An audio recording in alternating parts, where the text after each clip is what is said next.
S2 beauty and kitchen টিপসে সবাইকে স্বাগত। আজ আমি আপনাদের দেখাবো পুরানো দিনের একালের বা সেকালের এক ঐতিহ্যবাহী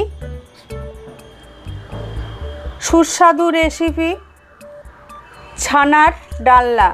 এই ছানার ডালনা একেবারে সহজ ঘরোয়া পদ্ধতিতে আপনারা কিভাবে বানাবেন চলুন তাহলে দেখে নেওয়া যাক ছানার ডালনা রেসিপিটা। আর যারা আলু খাবেন না তারা এইভাবে আলুটা না দিয়ে পটল দিয়ে করতে পারেন। চলুন এই রেসিপিটা দেখে নেওয়া যাক। আমি ছানার ডালনা রেসিপির জন্যে দেখুন এই 1 লিটার গরুর দুধের যেটুকু ছানা হয়েছে আমি সেটুকুই নিয়ে নিলাম। এর আগে ছানা তৈরি কিভাবে করতে হয় সেটা আমি আপনাদের দেখিয়েছি মিষ্টি রেসিপি করার জন্যে। ছানাটাকে আমি পরিষ্কার করে জল ঝরিয়ে নিয়েছি। এবারে 5 মিনিট ধরে এই ছানাটাকে আমি মেখে নেব। ভালো করে 4 থেকে 5 মিনিট ধরে এই ছানাটাকে মেখে নিতে হবে। পরিষ্কার করে ছেঁকে ভালোভাবে জল ঝরিয়ে নেবেন। ছানায় জল থাকলে কিন্তু বড়াগুলো হবে না এবং ভেঙে যাবে। আর যারা একেবারে নতুন এই ছানার ডালনা করবেন তারা যদি শুধু ছানার না করতে পারেন তাতে 1 চামচ ময়দা এই ছানাতে দিয়ে দেবেন, দিয়ে এই ছানার বড়াটা করবেন। ছানার ডালনা রেসিপি নিরামিষ দিনে আপনারা করতেই পারেন। যারা আমিষ খান নিরামিষ খান সবাই খেতে পারেন এই ছানার ডালনা রেসিপি। সুস্বাদু হয় এই ছানার ডালনা রেসিপি। আমি ভালোভাবে মেখে নেব। জলটা দেখছেন একেবারে শুকনো করে নিয়েছি। ছানাটা ভালোভাবে আমার মাখা হয়ে গেছে। খুবই সামান্য একটু লবণ দিয়ে দিলাম, 1 চিমটে হলুদ দিয়ে দিলাম, 1 চিমটে জিরে গুঁড়ো দিয়ে দিলাম। এটা অপশনাল, আপনারা নাও দিতে পারেন।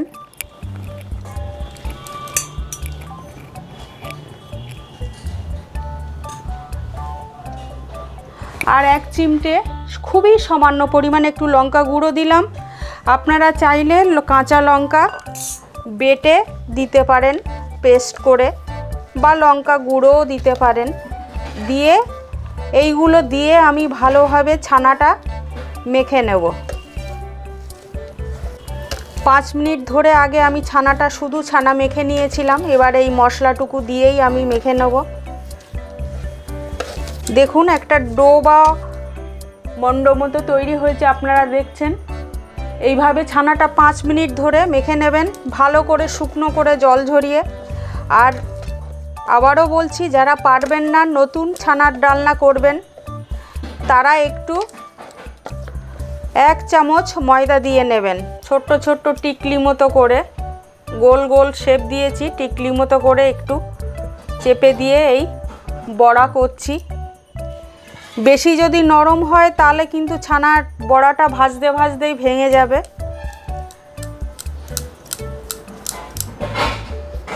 দেখুন এইভাবে প্রত্যেকটা বড়া আমি করে নেব। দেখুন ছানার বড়াগুলো সব একটা শেপ দিয়ে বড়া মতো করে নিয়েছি। এটুকুই হয়েছে গরুর দুধের 1 কেজি দুধ বা 1 লিটার দুধের ছানা। 3 পিস আলু আমি কেটে ধুয়ে পরিষ্কার করে নিয়েছি। এবারে এই ছানার বড়াটা আমি ভেজে নেব। আমি আমার পরিমাণ মতো তেল দিলাম বড়াটা ভাজার জন্য, আপনারা আপনাদের পরিমাণ মতো তেল দেবেন।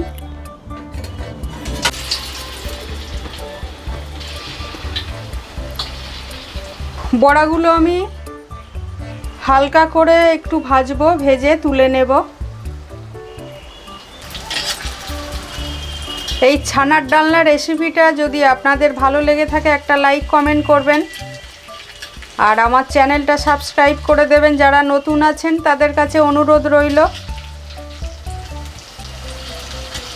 আমি এই বড়াগুলো আস্তে আস্তে ভেজেই তুলে নেব। এই ছানার ডালনার রেসিপিটা ভীষণ সুস্বাদু এবং পুষ্টিকর হয়। ছানার বড়াগুলো তুলে নেব।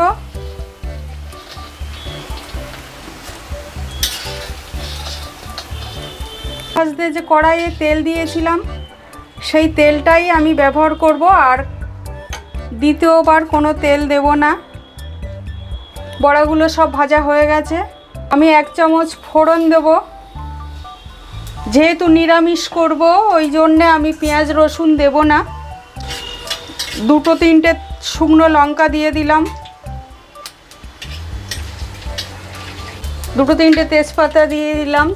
3 পিস কাঁচা লঙ্কা দিলাম। একটা টমেটো দিলাম। ক্যাপসিকাম দিলাম। 1 চামচ আদা দিলাম। 1 চামচ লবণ দিলাম। হাফ চামচ হলুদ দিলাম। একটু কষে নেব।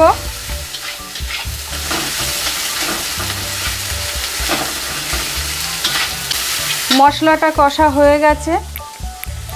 যে 3 পিস আলু কেটে নিয়েছিলাম দিয়ে দিলাম। আলুটা আমার ভাজা হয়ে গেছে।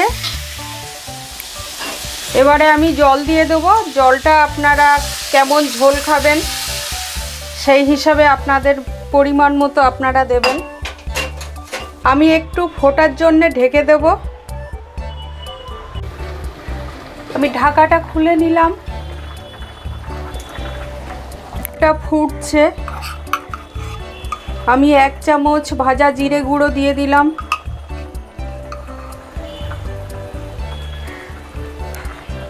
সামান্য কিছু ধনে পাতা দিয়ে দিলাম।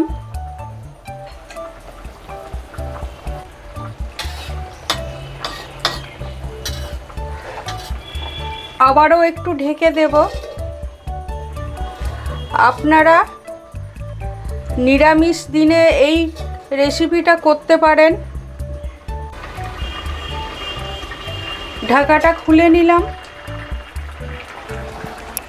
এবারে আমি ছানার বড়াগুলো দিয়ে দিলাম। আর এই রেসিপিটা, ছানার ডালনা রেসিপিটা হয়ে গেছে। ধৈর্য ধরে এই ছানার ডালনা রেসিপিটা দেখার জন্য আপনাদের অনেক ধন্যবাদ। আপনারা সবাই সুস্থ থাকবেন, ভালো থাকবেন। আমি একটু নামানোর আগে সামান্য একটু গরম মশলা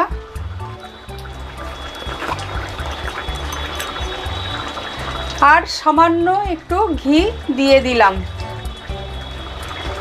এবারে আমি নামিয়ে নেব।